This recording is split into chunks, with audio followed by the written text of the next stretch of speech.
আসসালামু আলাইকুম। আবারও নতুন একটা ভিডিওতে আপনাদের সবাইকে স্বাগতম। দুনিয়ার জীবন খুব ছোট। আল্লাহ তাআলা মানুষকে ছোট জীবনে নানাভাবে পরীক্ষা করবেন। সফলদের জন্য রয়েছে অনন্তকাল সুখী জীবন, আর অসফলদের জন্য শাস্তির জীবন। এ ছোট্ট জীবনে যে স্বভাবগুলো অবশ্যই এড়িয়ে চলা উচিত, রাসূল সাল্লাল্লাহু আলাইহি ওয়াসাল্লাম কঠোরভাবে এ স্বভাবগুলো থেকে বিরত থাকার নির্দেশ দিয়েছেন। পৃথিবীতে মানুষের ভালো মন্দ নানা রকম স্বভাব আছে। ভালো স্বভাব মানুষকে ভালোর দিকে টেনে নিয়ে যায়, আর মন্দ স্বভাব তার ধ্বংসের কারণ হয়। এসব স্বভাব কম বেশি আমাদের সবারই আছে। একদিনেই এসব স্বভাব থেকে বিরত থাকা যাবে না, সম্ভবও নয়। ধীরে ধীরে এসব স্বভাব থেকে বের হয়ে আসতে হবে। হৃদয়ে লুকিয়ে থাকা এক ধ্বংসাত্মক ব্যাধির নাম হিংসা। হিংসা মানুষকে তিলে তিলে ক্ষয় নিঃশেষ করে দেয়। হিংসুক দুনিয়া ও পরকালে উভয় জগতেই ক্ষতিগ্রস্ত হয়।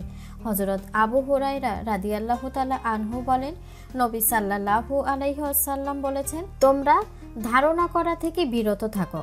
ধারণা বড় মিথ্যা ব্যাপার। তোমরা দোষ তালাশ করো না, গোয়েন্দাগিরি করো না, পরস্পর হিংসা পোষণ করো না, একে অন্যের প্রতি বিদ্বেষ ভাব পোষণ করো না, এবং পরস্পর বিরোধে লিপ্ত হয়েও না। বরং তোমরা সবাই আল্লাহর বান্দা, ভাই ভাই হয়ে যাও। সহিহ বুখারী হাদিস নম্বর 6064।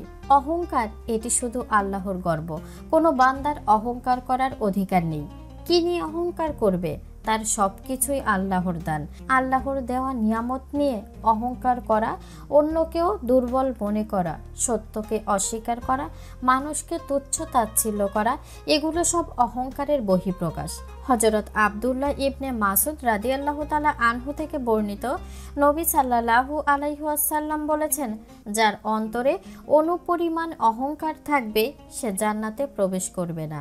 এক ব্যক্তি জিজ্ঞেস করল, মানুষ চায় যে তার পোশাক সুন্দর হোক, তার জুতা সুন্দর হোক, এটাও কি অহংকার? রাসূল সাল্লাল্লাহু আলাইহি ওয়াসাল্লাম বললেন, আল্লাহ সুন্দর, তিনি সুন্দর ভালোবাসেন।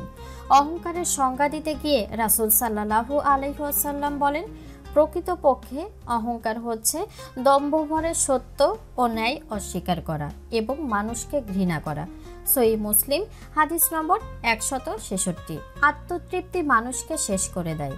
একজন মানুষের ব্যর্থতার পেছনে আত্মতৃপ্তির অবদান সবচাইতে বেশি। যে ব্যক্তি নিজেকে সর্বেসর্বা মনে করে তার কোনো ভুল হয় না, এমনটা বিশ্বাস করে, সে ক্ষতির মধ্যেই আছে। আল্লাহ তাআলা বলেন, বস্তুত আল্লাহ বহু ক্ষেত্রে তোমাদের সাহায্য করেছেন, এবং বিশেষ করে হুনায়নের দিন, যখন তোমরা সংখ্যাধিক্য তোমাদের আত্মপ্রসাদে লিপ্ত করেছিলে, কিন্তু সে সংখ্যাধিক্য তোমাদের কোনো কাজে আসেনি, এবং জমিন থেকে তার প্রশস্ততা সত্ত্বেও তোমাদের জন্য সংকীর্ণ হয়ে গিয়েছিল। অতঃপর তোমরা পৃষ্ঠ প্রদর্শন করে যুদ্ধক্ষেত্র থেকে পলায়ন করেছিলে। সূরা তাওবা আয়াত 25। লৌকিকতা মানুষের সবচেয়ে খারাপ স্বভাবগুলোর মধ্যে একটি। লোক দেখানো ইবাদত, এটি অত্যন্ত ঘৃণিত। আরবিতে এটিকে রিয়া বলে। শয়তান মানুষের ভেতরে ছলে বলে কৌশলে এই লৌকিকতা ঢুকিয়ে দেয়। আল্লাহ তাআলা লৌকিকতার ব্যাপারে কঠোর হুঁশিয়ারি উচ্চারণ করে বলেন, অতএব দুর্ভোগ সেসব নামাজির জন্য যারা তাদের নামাজ সম্পর্কে উদাসীন, যারা লোক দেখানোর জন্য তা করে, নিত্য প্রয়োজনীয় জিনিসপত্র অন্যকে দেয় না। সূরা মাউন আয়াত 4 থেকে 8। ইসলাম অমিত ব্যয়িতাকেও যেমন প্রশ্রয় দেয় না, তেমনি কৃপণতাকেও নয়। কৃপণতা মানুষের এক মন্দ স্বভাব। কোরআন ও হাদিসে কৃপণ মানুষের ব্যাপারে অনেক নিন্দা এসেছে। পবিত্র কোরআনে আল্লাহ বলেন, আল্লাহ প্রদত্ত অনুগ্রহে অর্থাৎ সম্পদে যারা কৃপণতা করে তারা যেন কিছুতেই মনে না করে এটা তাদের জন্য ভালো কিছু, বরং এটা তাদের পক্ষে অতি মন্দ। যে সম্পদের ভেতর তারা কৃপণতা করে, কিয়ামতের দিন তাকে তাদের গলায় বেড়ি বানিয়ে দেওয়া হবে। আকাশমণ্ডল ও পৃথিবীর মিরাজ কেবল আল্লাহরই জন্য। তোমরা যা কিছুই করো আল্লাহ সে সম্পর্কে সম্যক অবগত। সূরা আলে ইমরান আয়াত 180। ভাইরাল হওয়ার নেশা, খ্যাতির আকর্ষণ এক ভয়ঙ্কর ব্যাধি যা মানুষের ভেতরকে অন্তঃসারশূন্য করে দেয়। তখন তার ইবাদতে মন বসে না, ভালো কাজগুলো হয়ে যায় একদম প্রাণশূন্য।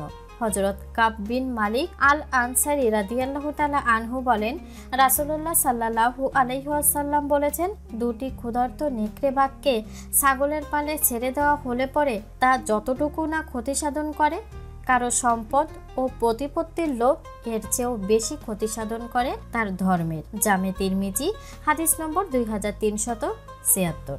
রাগ মানুষের স্বভাবজনিত একটি বিষয়, তবে অতিরিক্ত রাগ ক্ষতিকর নিজের জন্য, পরিবারের জন্য, এমনকি সমাজের জন্য। অনেক মানুষ আছে সামান্য কিছুতেই প্রচণ্ড রেগে যায়। এই রাগ তার শরীর স্বাস্থ্যের জন্য ক্ষতিকর। রাগের মাধ্যমে অপ্রত্যাশিত অনেক কিছু ঘটে যায়। হযরত আবু হুরায়রা রাদিয়াল্লাহু তাআলা আনহু বলেন, নবী সাল্লাল্লাহু আলাইহি ওয়াসাল্লামের কাছে একজন লোক এসে বলল, আমাকে কিছু শিখিয়ে দিন, তবে আমাকে বেশি বলবেন না, যাতে আমি তা মুখস্থ করতে পারি। তিনি বলেন, ক্রোধ প্রকাশ করো না, উত্তেজিত হইও না। লোকটি তার কথার পুনরাবৃত্তি করলে প্রতিবারই তিনি বলেন, ক্রোধ প্রকাশ করো না, উত্তেজিত হইও না।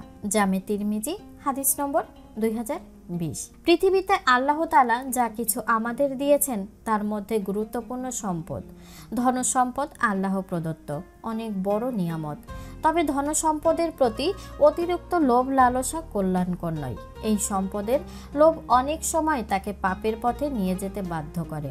মানুষ সম্পদের লোভে পড়ে নীতি নৈতিকতা হারিয়ে ফেলে। অর্থের প্রতি অতিরিক্ত লালসা মানুষকে পশুর স্তরে নামিয়ে আনে। রাসূল সাল্লাল্লাহু আলাইহি ওয়াসাল্লাম বলেছেন, আল্লাহর কসম, আমি তোমাদের জন্য দারিদ্রতার আশঙ্কা করি না, বরং আমি আশঙ্কা করি যে তোমাদের কাছে দুনিয়ার প্রাচুর্য আসবে, যেমন তোমাদের আগের লোকদের কাছে এসেছিল। তখন তোমরা সেটা পাওয়ার জন্য পরস্পর প্রতিযোগিতা করবে, যেমন তারা করেছিল, আর তা তাদের যেভাবে ধ্বংস করেছিল তোমাদেরকেও ধ্বংস করে দেবে। সহিহ বুখারী হাদিস নম্বর 4015। আল্লাহ তাআলা মুসলিম উম্মাহকে মৃত্যুর পূর্ব পর্যন্ত উল্লেখিত হাদিসের উপর যথাযথ আমল করে দুনিয়া ও পরকালের যথাযথ সম্মান ও মর্যাদা লাভ করার তৌফিক দান করুন। আমিন। আজ এ পর্যন্তই। আবারও নতুন একটা ভিডিও দেখার আমন্ত্রণ জানিয়ে আজকের মতো এখানেই শেষ করছি। আল্লাহ হাফেজ।